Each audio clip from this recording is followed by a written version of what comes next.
Hi everyone, welcome to my channel. In today's video, I'm very excited to share with all of you a palette that is a very important part of my eyeshadow collection, but that I realized I haven't actually featured very much on my channel. And so today we'll be doing a video dedicated to the Viseart Neutral Mattes palette. And this is a favorite among makeup artists and makeup enthusiasts alike, and I find myself dipping into this palette on an everyday basis. And so today I thought it would be fun to give you guys swatches, a demo of all these shades, and also my review of this palette. So here is a close-up of the palette, and upon initial impression, this probably just looks extremely boring, but this is really a great one-stop shop for any and all of the neutral matte that you'll ever need. And for today's video, because I very rarely do a completely matte look, I thought it would be also fun to try out doing a cut crease. This is the first time I will have ever attempted a cut crease. So if you're interested in learning more about this palette or you just want to see me fumble through trying my first cut crease, then definitely stick around. So here we have all 12 of the shades swatched, and you see that you get everything from a pure white to a pure black shade. And in between you have a bunch of great warm toned neutrals and also cool toned neutrals. And one thing to note is that Viseart is not known for having the best swatches, so their formula is quite powdery, and so it doesn't always look the best in a swatch, but the powderiness of the formula just makes it really easy to apply and blend out on the lids. Also, the Viseart formula is really famous for how well the shades translate on the lids. And just to break down this palette a little bit more, so basically the first row is really light peachy shades. I would say these first three over here are lighter than my skin tone, whereas this guy at the very end for me is a really nice transition shade. And then the center row is mostly neutral to warm leaning mattes, and especially you can warm up any of these colors by dipping into this reddish shade over here. And then this last row is really grayish neutral mattes, so definitely more cool leaning. And also some of these three at the end translate a little bit bluish on the lids, so you'll have a bit of that steel blue color. So for today's video, since I want to use all of the shades on my lids, I'm actually going to do two separate looks.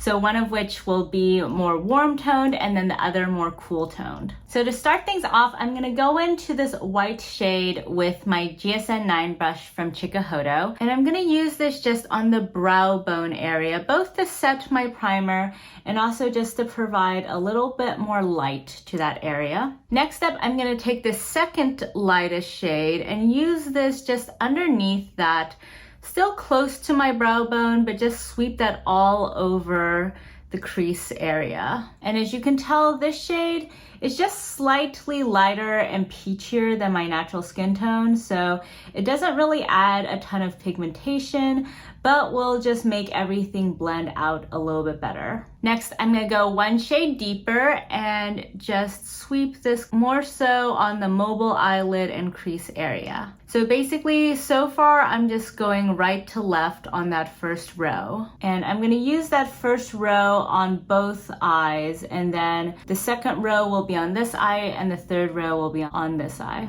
So you can see this has slightly more pigment compared to the one before it, so it's just adding a tiny bit of peachiness to my lids. So finally, the last shade in that row is gonna be my primary transition shade. So I'm just gonna also kind of fluff this out throughout the crease area, really kind of bring it all over the lid as well. As you can see, these shadows are just blending super seamlessly.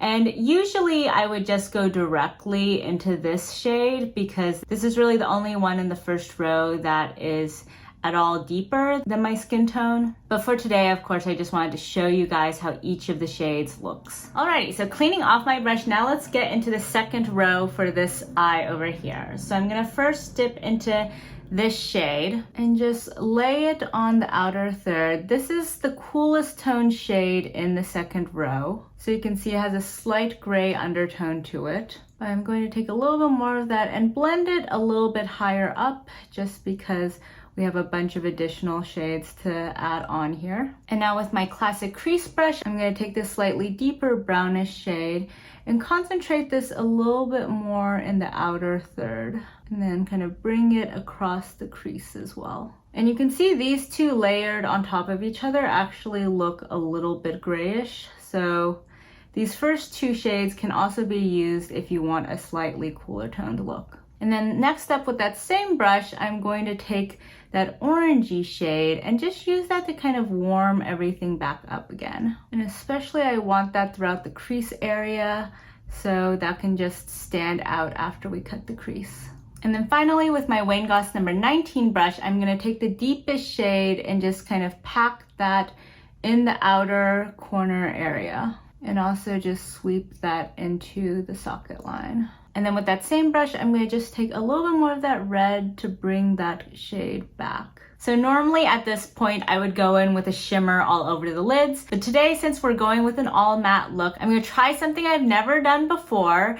So I'm actually gonna cut my crease with some concealer. So I have here my Pat McGrath concealer in the shade LM10, and then this Morphe brush, which is a synthetic concealer brush. And so I'm just gonna try taking a little bit of that concealer on this brush, and then kind of starting near the base of my eyes, I'm gonna slowly bring it upwards.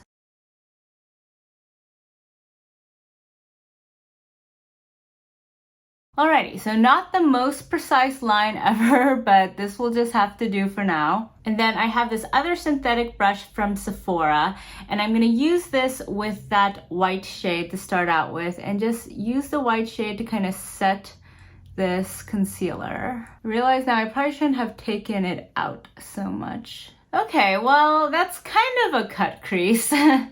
Let's see if we can fix things up a little bit. So going back in with my Wayne Goss number 19 brush, I'm gonna take a little bit more of that deepest shade just to smoke out this outer corner again. And also just a little bit of that crease area. Alrighty, there we go. So that was my first ever attempt at a cut crease. I am not really sure how I feel about this look. It wasn't as hard as I anticipated to cut the crease, but I do think that the edge and the shape wasn't quite what I was going for. But at least this is a new technique that I could potentially use, maybe with a less monochromatic look. I don't know. You guys will have to tell me what you guys think. I have a hard time fighting my impulse just to try to like blend everything out, but I know this is just the look, this is just the aesthetic. But yeah, it's interesting. Let's just put it that way. All right, so now let's go into this final row. So going back with my Wayne Goss number 16 brush, I'm gonna start out with the lightest shade and apply this all over the outer third and also kind of sweep it in. And so you can already probably see that this row has a little bit more of a cool tone to it compared to the previous one. And now I'm gonna go in with the next deepest shade and just concentrate that a little bit more on the outer third.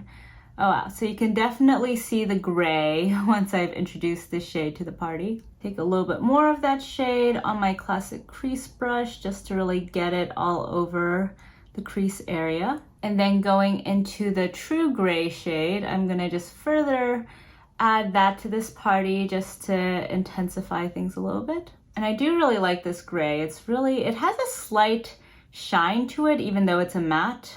I think it just has that bit of a pop against the skin. And then finally with my Wayne Goss number 19 brush, I'm gonna go into that black shade and just take a little bit of that in the outer corner. Use that just to build up some depth. Also sweep that inward. There we go. So for this time with the cut crease, I'm gonna actually try going in with this smaller Sephora brush and see if I can get a little bit more precision with the shape this way. So once again, just taking a tiny bit of that concealer from Pat McGrath, I'm gonna start it kind of close to my lash line and then blend it upwards and outwards.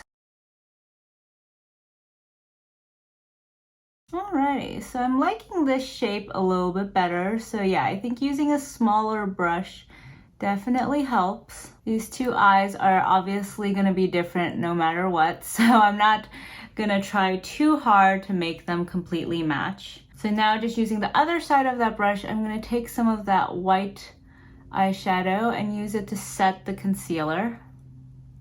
And then going back in with a little bit of that black shade, I'm just gonna add the depth back to the outer corner, bring a little bit of that inward as well. And then cleaning off that brush, I'm gonna use some of the gray just to help this blend together. Alrighty, here we go. So we have all of the shades on my lids and also my first ever attempt at a cut crease. What do you guys think? If you guys do cut creases a lot, please let me know if you have any tips in the comment section, because I've never done this before, but it does seem like a pretty intriguing technique. I mean, if you want to have that really clean mobile eyelid space and really want that shade to pop, then I think this is a great way to go. And for me, as someone who usually relies a lot on shimmer shades, I think the cut crease is definitely an interesting way to do an all matte look while still having a bit of pop on your eyelids. So now to finish off this eye look, let's go in with the lower lash line. So first off, with my Wayne Goss number 20, I'm gonna take the deepest shade on the first row and then sweep this all over my eye bag area on both of the eyes. So as you can see, this is just a little peachy and very similar to my skin tone and depth. Next up, I'm gonna take this shade for the warm tone side, and I'm just gonna sweep this all over that lower lash line area. Cleaning off that brush, I'm gonna take the equivalent on the cool toned row and sweep that all over the other eye. And then with my Refer number 2 brush, I'm gonna take this shade for the warm tone side and just lightly sweep this in the outer third just to add some more dimension. And then cleaning off that brush, I'm gonna take the black shade and put this lightly on the outer third of this eye. And then with my Sonia G Mini Booster, I'm going into the white shade and just using that in the inner corner of both of the eyes. So there we go, that is the eyeshadow look complete on both eyes. And let me know which side you guys prefer. I kind of like the warm, cool vibe going today. It makes it a much more interesting look to have that sort of contrast. So I'm gonna go in with some eyeliner and then I'm gonna be right back. So here we have the final look. So I also went ahead and put on some bronzer and some blush. And I actually have brown eyeliner on this side and black eyeliner on this side. I don't know if you guys can actually see a difference because both of them look pretty deep, but I wanted to kind of keep it in this theme of warm versus cool toned. So now for my overall thoughts on this palette. So this palette retails for $80, which for a long time deterred me from picking it up because, as you can tell, the packaging is very practical. Viseart is originally a brand that really caters to makeup artists, and so it has this kind of clear acrylic packaging that, as you can see, gets pretty scratched up over time. And the goal is for you to be able to really quickly see all of the shades, and since it's for makeup artists, you don't need a mirror on this compact. So it doesn't really look luxurious considering the cost. But ever since I got this palette, I found that I've used it so much, it really has been worth the money. When you first look at this palette, it really doesn't look like any shades you don't already have in your collection. And I'm not saying that these aren't dupable, but I do think they did an excellent job with the shade selection for this palette. It's really all of the shades that you really need in order to create a neutral look. And as you can tell from today's look that I created, these shades can really pull in either more of a warm direction or a cool direction, depending on your preferences and also the types of looks that you're going for. For me personally, my most used shade in this palette is actually this guy over here. So I love that shade as a transition shade, and I'll often pick up this palette just to use that shade as my initial shadow, just to make sure that everything blends out really evenly. If I don't want something as peachy, then I'll often go in with this shade over here, which, as you guys saw from the demo, doesn't really show up very much on my skin, but just brightens it ever so slightly.